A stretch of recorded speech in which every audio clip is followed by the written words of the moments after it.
용서함과 회복함. 형제를 용서함. 어찌하든지 용서해야 함. 마태복음 18장 21절과 22절은 그때 베드로가 예수님께 나아와 주님, 형제가 나에게 죄를 지으면 몇 번이나 용서해 주어야 합니까? 7번까지 해야 합니까? 라고 하니 예수님께서 그에게 말씀하셨다. 7번만이 아니라 7번씩 70번까지라도 해야 합니다. 라고 말한다. 이 말씀은 형제를 7번이 아니라 70번씩 7번 용서하라고 말한다. 그의 회개가 참이든지 거짓이든지 그렇게 말했다면 우리는 형제를 용서해야 한다. 그가 진심인지 거짓인지는 우리의 일이 아니므로 마땅히 그를 용서해야 한다. 하나님의 분량. 마태복음 18장은 이렇게 계속한다. 이런 까닭에 천국은 자기 노예들과 결산하려는 어떤 왕과 같습니다. 왕이 결산하기 시작할 때 왕에게 10,000달란트 빚진 한 사람을 데려왔는데 그가 갚을 것이 없으므로 주인이 명령하여 그의 아내와 자녀들과 모든 소유를 다 팔아 갚으라고 하니 그 노예가 엎드려 절하며 참아 주십시오. 내가 다 갚겠습니다. 라고 하자 주인이 불쌍히 여겨 그를 놓아 보내며 그 빚을 면제하여 주었습니다. 그 노예가 하나님 앞에서 빚진 것은 아주 큰 액수인 10,000달란트였다. 그는 갚을 것이 없으므로 갚을 수 없었다. 우리가 하나님에게 빚진 것은 갚을 길이 없고 사람들이 우리에게 빚진 것과 비교하면 너무 큰 차이가 난다.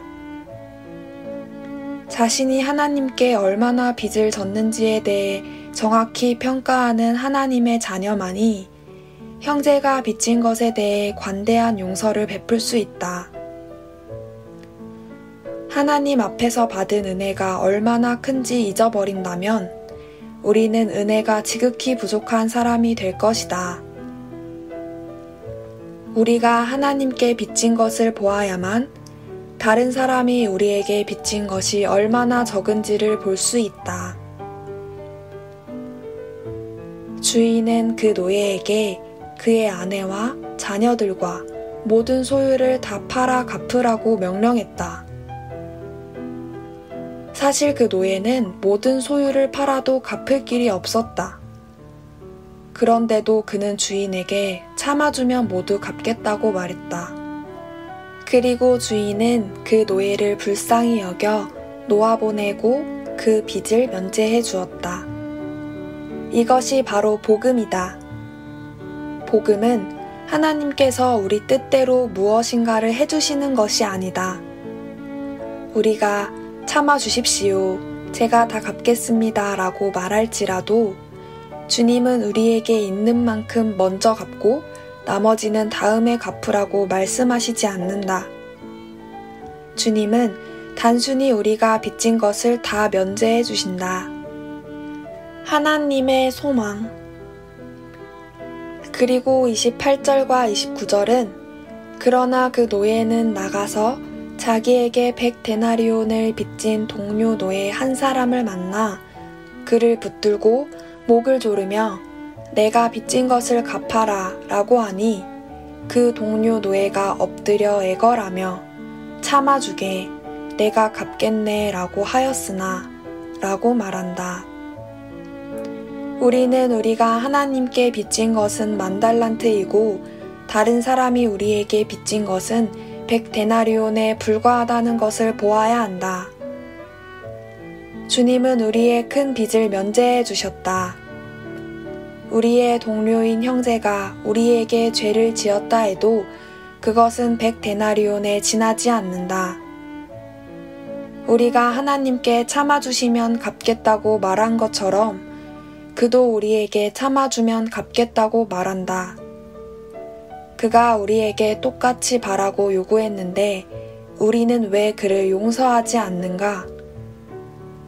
면제를 받은 그 노예는 들어주지 않고 오히려 가서 빚진 것을 갚을 때까지 그를 감옥에 넣어버렸다. 31절부터 33절까지는 이렇게 말한다. 동료 노예들이 일어난 일을 보고 몹시 마음이 상하여 주인에게 가서 그 일을 자세히 다 알리니 주인이 그 노예를 불러 말하였습니다. 악한 노예야, 내가 애걸하기에 내가 그 모든 빚을 다 면제하여 주었다. 내가 너를 긍휼히 여긴 것 같이 너도 동료 노예를 긍휼히 여기는 것이 마땅하지 않으냐? 주님은 주님께서 우리를 대하신 것처럼 우리가 다른 사람을 대하기를 원하신다. 주님께서 우리에게 공의대로 요구하지 않으셨듯이 우리도 다른 사람에게 공의를 요구하지 않기를 원하신다. 하나님의 징계. 이어서 34절은 그리고 주인이 화가 나서 빚진 것을 다 갚을 때까지 그를 고문하는 사람들에게 넘겨버렸습니다. 라고 말한다. 여기 하나님의 징계 안에 떨어진 한 사람이 있다. 하나님은 그가 빚을 다 갚도록 고문하는 사람들에게 붙이셨다. 여러분 각 사람이 여러분의 마음속에서부터 자기 형제를 용서하지 않으면 내 하늘의 아버지도 여러분에게 이와 같이 하실 것입니다. 이것은 엄중한 일이다. 형제를 회복함. 그 본인에게 알림. 마태복음 18장 15절은 더욱이 그대의 형제가 그대에게 죄를 지으면 그대는 가서 그대와 그 사람만이 있는 자리에서 그의 잘못을 깨닫게 하십시오 라고 말한다. 하나님의 자녀들 가운데는 서로 죄를 짓는 일이 있다. 형제가 우리에게 죄를 지으면 어떻게 해야 하는가?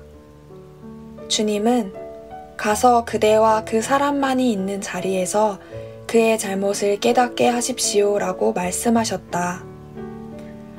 형제가 우리에게 죄를 지을 때 우리가 첫째로 할 일은 형제 자매들에게 알리는 것이 아니고 교회 장로들에게 함부로 말하는 것도 아니다. 알리는 목적. 15절은 그가 그대의 말을 들으면 그대는 그대의 형제를 얻은 것입니다. 라고 말한다. 이것이 알리는 목적이다. 여러분이 그에게 알리는 목적은 배상을 받아내기 위한 것이 아니다. 그에게 알리는 목적은 오직 그 형제를 회복하기 위함이다. 합당한 태도를 보임. 우리의 목적이 옳다면 어떤 방법을 써야 할지 알게 된다. 먼저 우리의 영이 옳아야 하고 우리의 말과 말하는 방식, 태도, 음성, 어투가 옳아야 한다.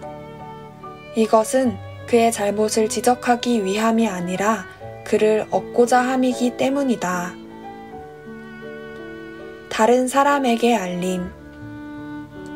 16절은 그러나 그가 듣지 않으면 한두 사람을 더 데리고 가서 두세 증인의 입으로 말마다 확증하게 하십시오 라고 말한다.